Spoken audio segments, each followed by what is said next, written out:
ఏపీలో TDP Janasena BJP కూటమి ప్రభుత్వం ఏర్పాటుతో అభిమానుల సంబరాలు అంబరాన్నంటాయి.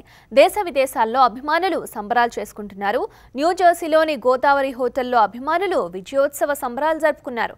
తెలంగాణ రాజకీయ నేత విశ్లేషకులు గోనె ప్రకాష్ సైతం అభిమానులతో కలిసి వేడుకల్లో పాల్గొన్నారు.